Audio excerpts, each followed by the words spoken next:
मैं सूरज कुमार अपने YouTube channel सूरज और कोचिंग पे स्वागत करता हूँ। तो आज मैं ज्योमेट्री का पार्ट 1 मैंने बनाया था। ठीक है, ज्योमेट्री का पार्ट 1 में मैंने बताया था कि कोऑर्डिनेट ज्योमेट्री क्या होता है।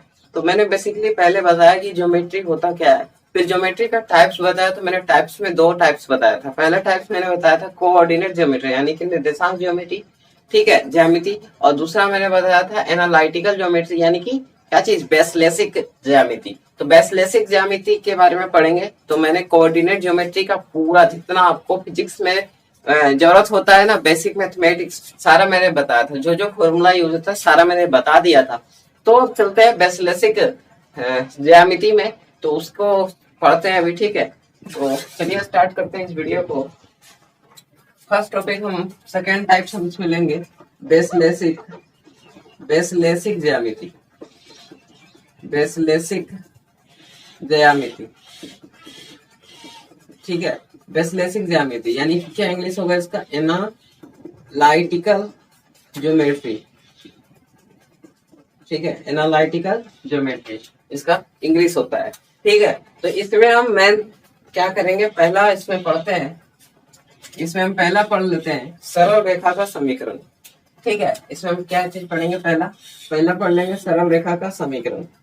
सरल रेखा का समीकरण, ठीक है।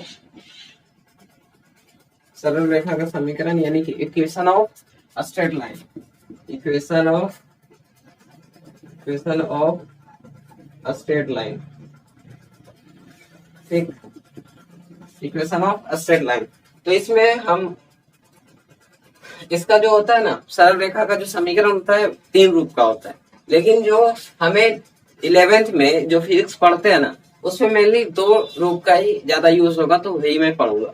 थर्ड को भी मैं लास्ट में बता दूंगा। ठीक है, तो पहला देख लेते हैं। ठीक है, पहला देख लेते हैं इसको। मैंने लिया इसको, मैं एक एक्सेस बना लेता हूँ, इसका एक्स रखता हूँ, इसका वाई रख लेता हूँ, कोई दिक्कत। ठीक है, मैंने एक्स रखा, एक क्या रखा, वाई रखा, कोई दिक्कत। फिर मैं यहाँ से क्या कर लूंगा, मैं एक सरल रेखा खींच लूंगा। ठीक है, मैं एक सरल रेखा ले लेता हूँ। ये जो इसको जो मैं रिपीट कर रहा हूँ, ये वाला, ये एक सरल रेखा में लिया। ठीक है, तो यहाँ पे जो होता है नियामक होता है, इसका यहाँ का क्या होता है, मूल बिंदु होता है। तो इसका मान क्या होता है, 0 होता है, या और ये इसको कह सकते हैं मूल बिंदु। तो एक्स एक्सिस वाई एक्सिस, कोई दिक्कत, एक्स एक्सिस और वाई एक्सिस। तो इसका जो समीकरण होगा ना, क्या हो जाएगा हमारा, इसका जो समीकरण होता है, क्या चीज होता है, वाई बराबर क्या हो जाएगा, एम एक्स प्लस सी। ये इसका समीकरण होता है। ठीक है, इसका क्या होता है, समीकरण होता है। देखिए यहाँ पे सी इसमें कौन सा होता है, सी इसमें होता है, यहाँ से मान लो इसका नाम मैंने ए रख दिया, तो ए से ओ जो है यहाँ पे है, तो ये हमको क्या करता है, ये हमारा सी कहलाता है। ठीक है, और यहाँ पे जब थीटा कोण बनता है, थीटा कोण बनता है, तो थीटा कोण बनने का मतलब है कि जब इसका जब हम क्या करेंगे, डिफ्रेंसिएशन करेंगे, तो हमारा क्या हो जाएगा, डी वाई बटे डी एक्स। अब बराबर हम एम लिख सकते हैं, कोई दिक्कत, ये भी लिखते हैं। और एक होता है थीटा के अनुसार, जब इसका कोण जब बनता है तो ये हो जाता है टेन थीटा बराबर क्या होता है, टेन थीटा बराबर क्या होता है भैया, एम बराबर क्या होता है, टेन थीटा। एम बराबर हमारा क्या हो जाएगा, टेन थीटा। ठीक है, एम बराबर टेन थीटा। ठीक है, एम बराबर टेन थीटा। तो ये हो गया हमारा क्या चीज, सरल रेखा का समीकरण। इस तरह मतलब यूज होगा, सिर्फ फॉर्मूला याद रखना, y बराबर एम एक्स प्लस सी और डी वाई बटे डी एक्स बराबर एम, और क्या चीज, m बराबर टेन थीटा। तो ये जो हमारा m होता है, यहाँ पे जो टेन थीटा होता है, उसको हम क्या कहते हैं, प्रवणता, क्या कहते हैं उसको, प्रवणता यानी कि ढाल। इसको शुद्ध हिंदी में कहते हैं ढाल कहते हैं, और इसको इंग्लिश में क्या कहते हैं, ग्रेडियंट, ग्रेडियंट। ठीक है, तो इसमें हम क्या कहते हैं, सरल रेखा का समीकरण इसी को कहते हैं। तो आई होप इसमें आपको कोई डाउट नहीं हुआ होगा।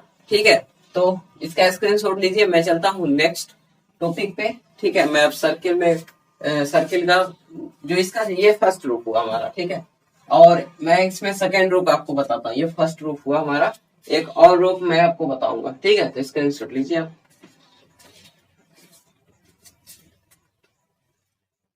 ठीक है, जो सरल रेखा का समीकरण है इसका हम सेकेंड रूप देखते हैं। सेकेंड रूप में क्या होता है, तो देखिए इस तरह होगा हमारा। अब एक एक्सिस को रखते हैं, इसको वाई एक्सिस रखते हैं। तो आपको ध्यान होना चाहिए कि इसमें वाई यहाँ पे क्या हो जाएगा, मूल बिंदु 0, मूल बिंदु O, ठीक है। और मैं यहाँ पे सरल रेखा लेता हूँ इस तरह से, कुछ इस तरह से लेता हूँ, ठीक है। तो ये जो हम रेखा ले रहे हैं ना, ठीक है, ये वाला जो रेखा ले रहे हैं यहाँ से यहाँ, ये हमारा क्या कहलाएगा, AO, AO, ठीक है। और यहाँ क्या हो जाएगा, OB। क्योंकि मैं ये सब बता दिया हूँ पहले, तो आपको समझ में आ जाना चाहिए। एक्स एक्सिस का जो नियामक होता है AO होता है, और वाई एक्सिस का जो नियामक होगा O, 0 भी होगा, ठीक है। तो इसमें कोई दिक्कत नहीं होना चाहिए, ठीक है। ये सब सिंपल है, ठीक है। अब देखो यहाँ से यहाँ इसको मानते हैं A, और यहाँ से यहाँ इसको मान लेते हैं B। तो इसका जो हमारा समीकरण जो तैयार होता है वो होता है x बटे A अब प्लस y बटे B अब बराबर 1, ठीक है। ये फॉर्मूला अच्छा क्या हो जाता है, तैयार हो जाता है। तो यही था इसमें पढ़ना, ठीक है, और कुछ नहीं। तो इसमें आपको कोई दिक्कत नहीं होना चाहिए, सिर्फ आपको फॉर्मूला पढ़ना, याद रखना है कि x बटे A प्लस y बटे B बराबर 1। ये सारे जो हम इक्वेशन में बता रहा हूँ ना, सारा का सारा 11th में जब फिजिक्स पढ़िएगा तो आपको यूज होगा, ठीक है। जब मैं आपको चैप्टर पढ़ाऊंगा, चैप्टर तो भाई सिंपल है। अब ये हमारा खत्म होगा, कल से चैप्टर स्टार्ट होने वाला है, ठीक है। तो अच्छा बात है, चैप्टर स्टार्ट होगा कल से। फिजिकल वर्ल्ड पढ़ेंगे, ठीक है, यानी भौतिक जगत के बारे में जानेंगे। फिर भौतिक जगत के बारे में पढ़ेंगे यूनिट्स एंड मेजरमेंट, यानी कि इकाई और मापन। ये सब में आपको कोई दिक्कत नहीं होना, हम देसी भाषा में आपको समझाऊंगा, कोई दिक्कत नहीं होगा, ठीक है। क्लास में ही आपको याद करा दूंगा, ये मेरा वादा है, ठीक है। तो बने रहिए हमारे साथ, मेरे चैनल को सब्सक्राइब कर लीजिए और लाइक करते रहिए। तो चलिए अब चलते हैं नेक्स्ट। हमारा अब चलेगा वृत्त का समीकरण। तो वृत्त का समीकरण जो होता है बहुत ही सिंपल होता है, उसको देखेंगे, ठीक है। फिर मैं करूंगा परवलय का समीकरण, यानी कि, ठीक है, यानी कि पैराबोला, ठीक है। तो स्क्रीनशॉट लीजिए इसका।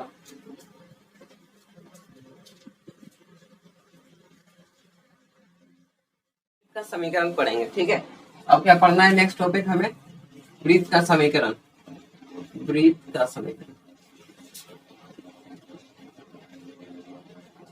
यानी कि equation of circle, equation of circle, ठीक है।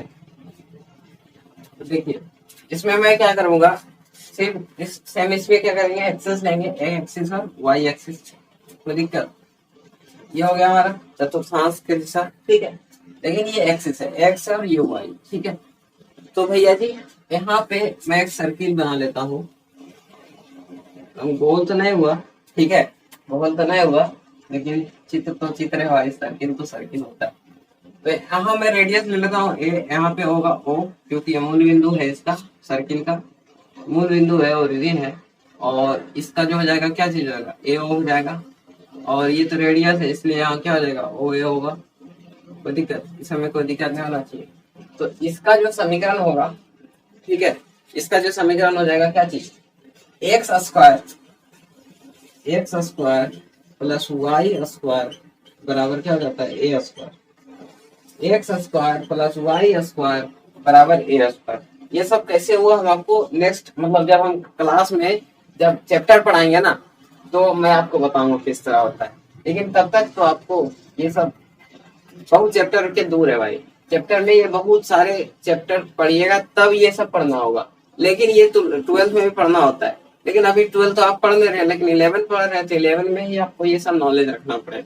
क्योंकि आपको फिजिक्स पढ़ना है, तो इसलिए बेसिक मैथमेटिक्स बहुत ही जरूरी है। इसलिए मैंने आपको बाइनोमियल थ्योरम बताया, फिर अलजेब्रा से बताया रिलेटेड फॉर्मूला, फिर मैंने आपको ट्रिग्नोमेट्री बताया, बाइनोमियल थ्योरम पढ़ाया, फिर मैंने वेक्टर पढ़ाया, फिर मैंने कैलकुलस पढ़ाया, फिर इंटीग्रेशन, डिफरेंशिएशन, फिर मैं आपको वृत्त का समीकरण, मतलब कि क्या कहते हैं इसको, ज्योमेट्री पढ़ाया। मैंने ज्योमेट्री का पार्ट्स मैंने बता ही दिया।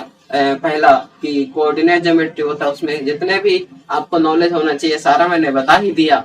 और मैं ये हमारा लास्ट टॉपिक बेसिक मैथमेटिक्स का, हमारा है बेसिक ज्यामिति, दूसरा टाइप्स यानी कि एनालिटिकल ज्योमेट्री, तो इसको आज खत्म कर ही लेंगे। मात्र 2 या 3 टॉपिक इसमें पढ़ना होता है, फिर आपको इसमें कोई जरूरी नहीं है कि आपको पढ़ना ही है, ठीक है। बेसिक मैथमेटिक्स जो देखो बायोलॉजी का जो स्टूडेंट जो होंगे वो तो मैथ्स पढ़ेंगे ही नहीं, तो मैथ्स इनको बहुत ही क्या करना पड़ेगा, ये सब जानना होगा।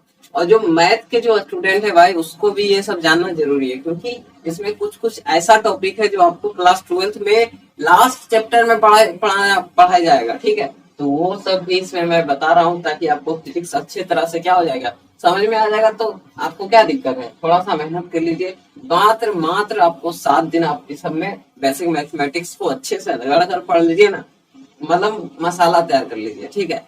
जैसे कि जब हम खाना बनाते हैं तो सारा मसाला तैयार रखते हैं तब ना जल्दी बन जाता है, तो उसी तरह सारा क्या है हमारा बेसिक मैथमेटिक्स मसाला है, ताकि हम फिजिक्स में अच्छे से बना सके, ठीक है। तो फिजिक्स कुछ नहीं है, जब देख अखरोट जानते हैं, अखरोट, तो अखरोट को फोड़ दीजिएगा तो अंदर चले जाइएगा, और अंदर जाइएगा तो मजे से खाइएगा, ठीक है। तो ऊपर वाला फोड़ने में थोड़ा ताकत लगता है, तो इसी तरह ये हमारा अखरोट का ऊपर वाला भाग है, इसको खत्म कीजिए, आपको इजीली समझ में आ जाएगा, ठीक है। तो स्क्रीनशॉट लीजिए इसका, सिर्फ फॉर्मूला याद रखिएगा, x square plus y square बराबर ए स्क्वायर, ठीक है। तो अब चलिए चलते हैं परवलय का समीकरण जानेंगे, परवलय का समीकरण, परवलय का समीकरण देखते हैं, ठीक है। परवलय का समीकरण देखते हैं, ठीक है। चुटकी में आप सीखे, सिर्फ आपको फॉर्मूला ध्यान देना है, अभी उसमें एकदम पूरा एकदम डिस्क्राइब होकर नहीं पढ़ना, ठीक है। सिर्फ फॉर्मूला याद रखना है, ताकि जब हम आपको फिजिक्स पढ़ाएंगे ना चैप्टर, तब आपको ध्यान आ जाए कि हाँ, मतलब इसमें मैंने बताया था कि पैराबोला यानी कि परवलय का समीकरण में इस तरह से होता है, ठीक है। वही सब बात है हमारा। तो चलो इसको स्टार्ट करते हैं, परवलय का समीकरण जानते हैं।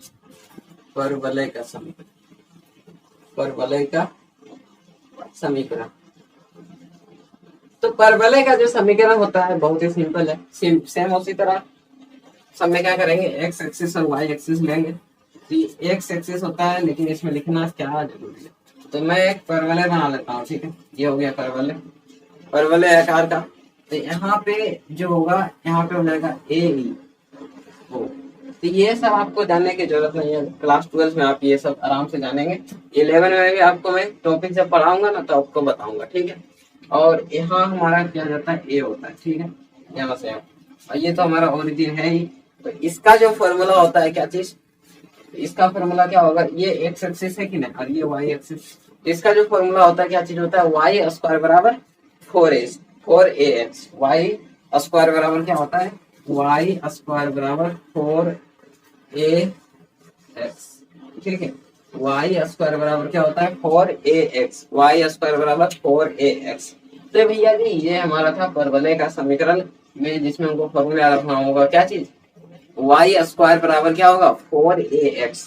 तो अब चलिए चलते हैं नेक्स्ट, हमारा हमें पढ़ना होता है कि समबाहु त्रिभुज का समीकरण, ठीक है। समबाहु त्रिभुज के बारे में जानेंगे, उसमें जो हमारा जो लंब होता है ना, देखो हम समझाते हैं यहाँ पे, ठीक है। समबाहु त्रिभुज, समबाहु त्रिभुज, ठीक है, यानी कि एक लेटरल ट्रायंगल पे, इसमें क्या होता है, तीनों भुजा क्या होते हैं, बराबर होते हैं, ठीक है। इस तरह मैंने एक ट्रायंगल ये बराबर नहीं बना, लेकिन तब भी इसका मान मैं ए रखता हूँ, इसका बी रखता हूँ, यहाँ सी रखता हूँ, ठीक है, ठीक है। और मैं इसका ए भुजा सब मांग लेता हूँ, ए, ठीक है, यहाँ से ए मान लेता हूँ, मैं यहाँ से लंब लेता हूँ एक, ठीक है, लंब ले लिया, मान लो यहाँ ए डी लंब ले लिया, कोई दिक्कत। तो ये जो ए है यहाँ पर हमारा क्या हो जाएगा, a/2, क्योंकि आधा है भाई, तो a/2 होगा। तो इसी में जो एडी का मान जो होता है ना, एडी का मान हमें बताना होता है।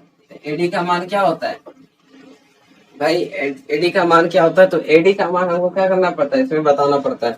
तो एडी का मान हमारा हो जाता है रूट अंडर 3/2a, क्या होता है, रूट अंडर 3/2 इंटू a।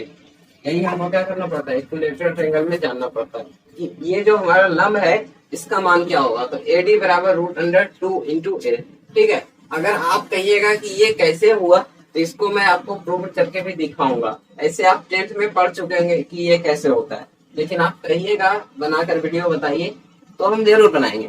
ठीक है, तो यही था हमारा ज्योमेट्री का लास्ट टॉपिक, यानी कि जो हमारा basic mathematics for physics class 11। ठीक है, ध्यान दीजिए, जितने भी है ना, ठीक है, जितने भी बेसिक मैथमेटिक्स था मैंने आपको सारा बता दिया। अब कहीं आपको कोई दिक्कत नहीं होगा, बस जो मैंने बताया शुरू से लेके अंत तक, ठीक है, सारा आप पढ़ लेना, यानी कि बाइनोमियल थ्योरम, अलजेब्रा से लेके ये वाला ज्योमेट्री तक खत्म कर देना, एकदम दिमाग में सा लेना भाई, तभी आपको क्या होगा, क्लास 11 पढ़ने में आसान होगा। अब मैं पूरा प्रॉमिस करता हूँ, मैं आपको पूरा सिलेबस खत्म कराऊंगा टाइम के अंदर। ठीक है, तो बने रहिए हमारे साथ, ठीक है, और अपने सपने को पूरा कीजिए। चलिए अब मिलते हैं आपको नेक्स्ट क्लास में फिजिक्स के चैप्टर में, यानी कि कल हम आपको मिलेंगे भौतिक जगत, यानी कि फिजिकल वर्ल्ड के बारे में मैं बताऊंगा। ठीक है, तो बाय बाय, मिलते हैं फिजिकल वर्ल्ड के चैप्टर में। ठीक है, फर्स्ट